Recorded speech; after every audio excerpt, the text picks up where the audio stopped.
خواتین کی علمی، فکری اور روحانی تحریریں اب صرف پڑھی نہیں سنی بھی جا سکتی ہے صالحات امریکہ کی آڈیو سٹوریز میں۔ تعلیم القرآن، استاد جاوید احمد غامدی۔ بیوی کو جسمانی سزا اور قرآن۔ سورہ نساء آیت نمبر 34 میں اللہ تعالیٰ فرماتے ہیں، جن عورتوں سے تمہیں سرکشی کا اندیشہ ہو انہیں نصیحت کرو اور ان کے بستروں پر انہیں تنہا چھوڑ دو، اور اس پر بھی نہ مانے تو انہیں سزا دو۔ پھر اگر وہ تمہاری بات ماننے لگیں تو ان پر الزام کی راہ نہ ڈھونڈو، بے شک اللہ بہت بلند ہے اور بہت بڑا ہے۔ تشریح: سورہ نساء کی آیت کے اس حصے میں ان بیویوں سے معاملہ کرنے کی ہدایت دی گئی ہے جو اپنے شوہروں سے سرکشی کا رویہ اختیار کر لیں۔ ہم یہاں مختلف مفسرین کی تشریح کا خلاصہ بیان کرتے ہیں۔ مولانا سید ابو العالیٰ مودودی کی رائے: مولانا مودودی کے مطابق یہ آیت ایک نظام خانہ داری کی وضاحت کر رہی ہے جس میں شوہر کو قوامیت یعنی نگہبانی اور انتظام دی گئی ہے۔ ادباً مارنے کی اجازت صرف نافرمانی یعنی نشوز کی صورت میں دی گئی ہے جب وعظ و نصیحت اور علیحدگی میسر نہ ہو۔ انہوں نے واضح کیا ہے کہ یہ مارنا ظلم یا انتقام کی صورت نہ ہو بلکہ آخری حد کے طور پر ہو جو اصلاح کی نیت سے ہو۔ ان کے نزدیک یہ قانونی اختیار ہے، نہ کہ اخلاقی فضیلت، اور حکمت اور عدل کے دائرے میں رہ کر استعمال ہونا چاہیے۔ ڈاکٹر اسرار احمد کی رائے: ڈاکٹر اسرار احمد اس آیت کو قوامیت مرد کے تسلسل میں دیکھتے ہیں۔ وہ اس بات پر زور دیتے ہیں کہ ضرب یعنی مارنے کا مطلب محض علامتی مار ہے جس میں کوئی جسمانی تکلیف یا ذلت کا پہلو نہ ہو۔ ان کے نزدیک یہ صرف تادیبی قدم ہے، نہ کہ غصے یا جذبات کی بھڑاس نکالنے کا ذریعہ۔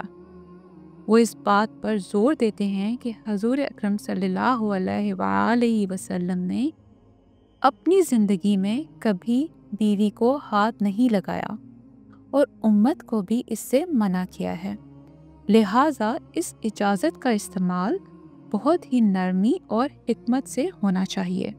اہل حدیث مکتب فکر کی رائے: اہل حدیث علماء کے نزدیک یہ اجازت ایک شرعی حد ہے جو اصلاح بیوی کی غرض سے علامتی اور غیر معزی مار تک محدود ہے۔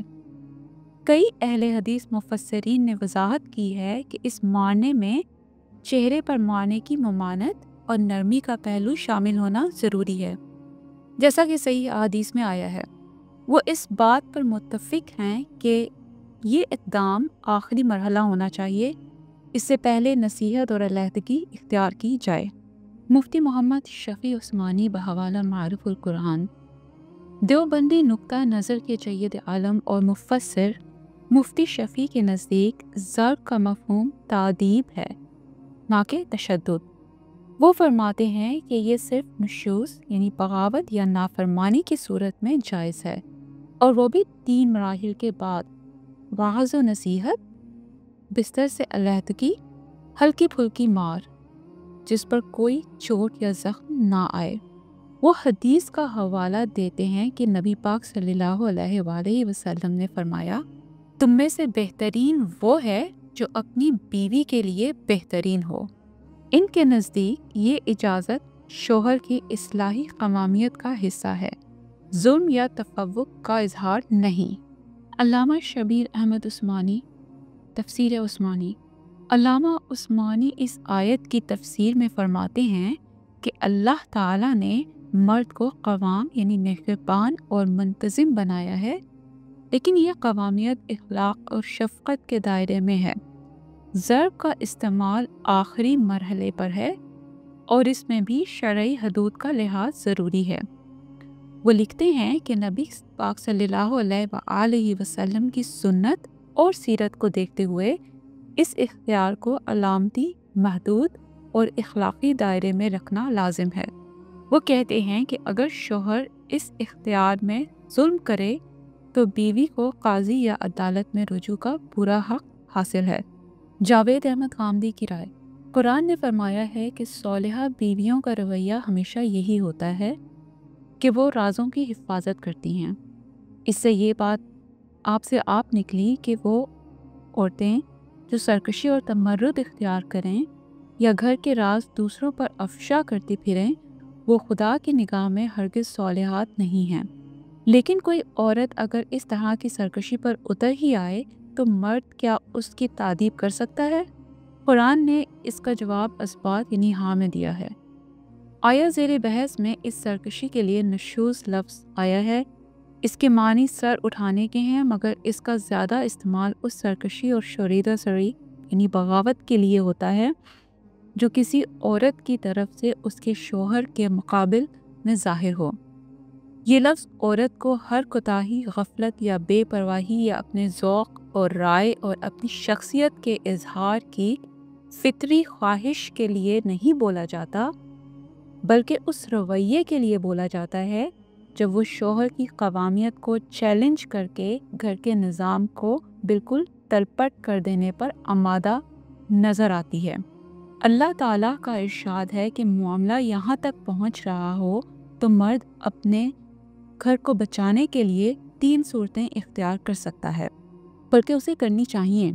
پہلی یہ کہ عورت کو نصیحت کی جائے۔ آیت میں اس کے لیے واعظ کا لفظ ہے، جس کے معنی یہ ہیں کہ اس میں کسی حد تک زجر و توبیخ، ڈانٹ بھی ہو سکتی ہے۔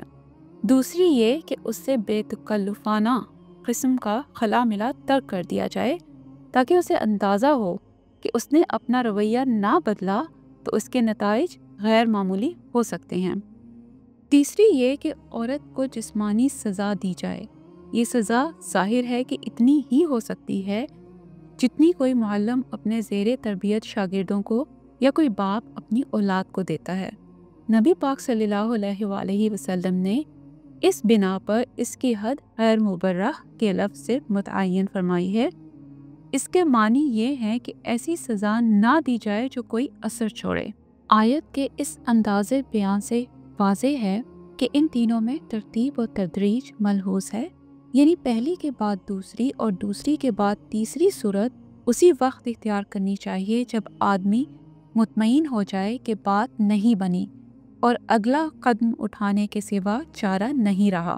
مرد کے تعدیبی اختیارات کی یہ آخری حد ہے۔ قرآن نے فرمایا ہے کہ اگر اس سے اصلاح ہو جائے تو عورت کے خلاف انتقام کی راہیں نہیں ڈھونڈنی چاہیے۔ سب سے بلند اور سب سے بڑا خدا ہے، وہ جب آسمان اور زمین کا مالک ہو کر بندوں کی سرکشی سے درگزر فرماتا ہے اور توبہ اور اصلاح کے بعد نافرمانیوں کو معاف کر دیتا ہے تو اس کے بندوں کو بھی دوسروں پر اختیار پا کر اپنے حدود سے تجاوز نہیں کرنا چاہیے۔ میزان، اہم نکات، یہ حکم عورتوں کے بارے نہیں بلکہ صرف بیویوں کے بارے میں ہے۔ یہ حکم میاں بیوی میں عام گھریلو اختلاف اور تلخی کے وقت تو تکار کے بارے میں نہیں ہے۔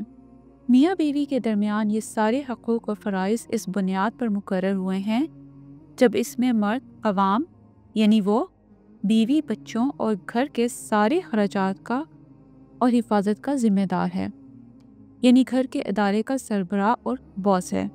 اگر اس میں تبدیلی آ جائے اور بیوی بھی گھر کے اخراجات میں حصہ ڈالنے لگے، نان نفقے میں کسی حد تک معاون ہو جائے اور وہ نکاح کے معاہدے میں باہمی افہام اور تفہیم سے تبدیلی کر لیں تو ظاہر ہے کہ حقوق اور فرائض بھی اس تبدیل شدہ معاہدے کی روشنی میں مقرر ہوں گے۔